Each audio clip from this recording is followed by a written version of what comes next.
आदरणीय धर्म प्रेमी सज्जनों, सादर नमस्ते। मैं जेठालाल विश्वकर्मा आप सभी का हार्दिक स्वागत करता हूँ।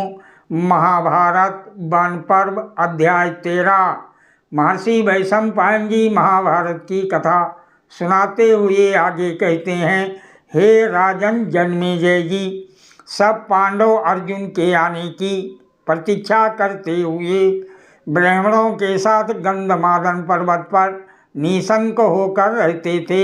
एक दिन की बात है, भीमसेन की अनुपस्थिति में अकस्मात जटासुर नामक राक्षस ने धर्मराज युधिष्ठिर, नकुल, सहदेव और महारानी द्रौपदी को हर लिया। उस समय सहदेव प्रयत्न करके उस राक्षस की पकड़ से छूट गए। फिर वो महाबली भीमसेन जिस मार्ग से गए थे उधर ही आगे बढ़कर उन्हें जोर जोर से पुकारने लगे। इधर जटासुर द्वारा हरण किए जाते हुए राजा युधिष्ठिर जी ने उससे कहा, अरे हे मूर्ख, विश्वासघात करने के कारण तेरे धर्म का नाश हो रहा है, किंतु उधर तेरी दृष्टि नहीं जाती। हे राक्षस, हम लोग राष्ट्र के पालक और रक्षक हैं। हमारे द्वारा रक्षित ना होने पर राष्ट्र को कैसे तो समृद्धि प्राप्त होगी और कैसे उसे सुख मिलेगा। किसी भी मनुष्य को अपने मित्रों एवं विश्वासी पुरुष के साथ द्रोह नहीं करना चाहिए। जिनका अन्न खाएं और जहाँ अपने को आश्रय मिला हो उनके साथ भी द्रोह या विश्वासघात कभी नहीं करना चाहिए।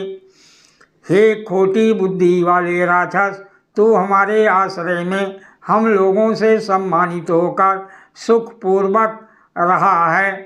तू हमारा अन्न खाकर हमें ही हल ले जाने की इच्छा कैसे करता है। इधर सहदेव जी ने उस मूढ़ राक्षस की ओर देखते हुए राजा युधिष्ठिर से कहा, हे राजन, क्षत्रिय के लिए इससे बढ़कर सत्कर्म क्या होगा कि वो युद्ध में शत्रु का सामना करते हुए अपने प्राणों को त्याग दे या शत्रु को जीत ले। हे भारत, यदि इस राक्षस के जीते जी सूर्यास्त हो गया तो मैं फिर कभी अपने आप को क्षत्रिय नहीं कहूँगा। अरे ओ राक्षस, खड़ा रहा, मैं पांडु कुमार सहदेव हूँ।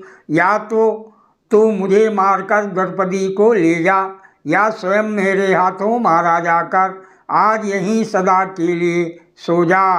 माद्री कुमार सहदेव जब ऐसी बातें कही रहे थे उसी समय अकस्मात वज्रधारी इंद्र के समान गदा हाथ में लिए हुए भीमसेन जी वहाँ दिखाई दिए।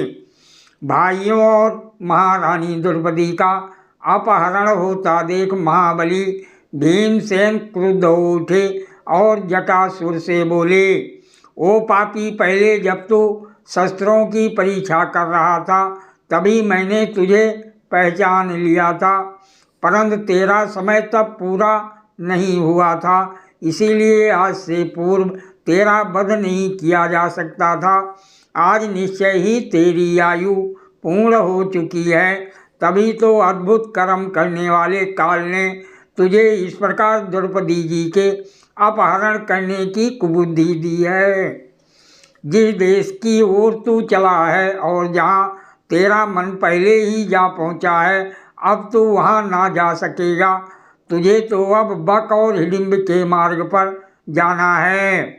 भीमसेन जी के ऐसा कहने पर वो राक्षस भयभीत हो उन सबको छोड़कर काल के प्रेरणा से युद्ध के लिए तैयार हो गया। उस समय उसके होंठ क्रोध से फड़क रहे थे।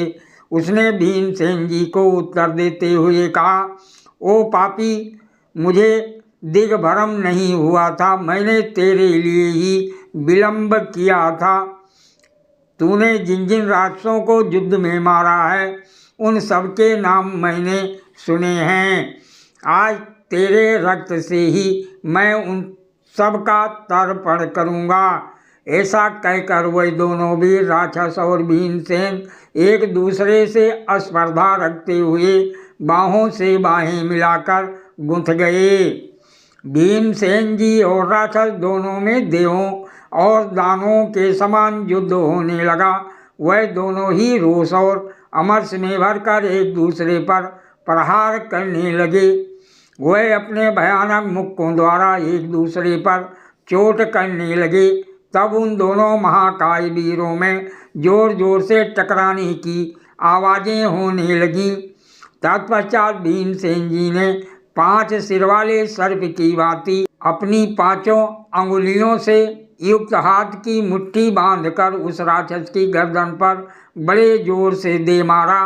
तदंतर देवों के समान तेजस्वी महाबाहु भीमसेन ने उस राक्षस को दोनों भुजाओं से बलपूर्वक उठा लिया और उसे पृथ्वी पर पटक कर पीस डाला। पांडु नंदन भीमसेन ने उसके समस्त अंगों को दबा दबा कर चूर चूर कर डाला और थप्पड़ मार मार कर उसके सिर को धड़ से अलग कर दिया। सादर प्रणाम। जय श्री कृष्ण।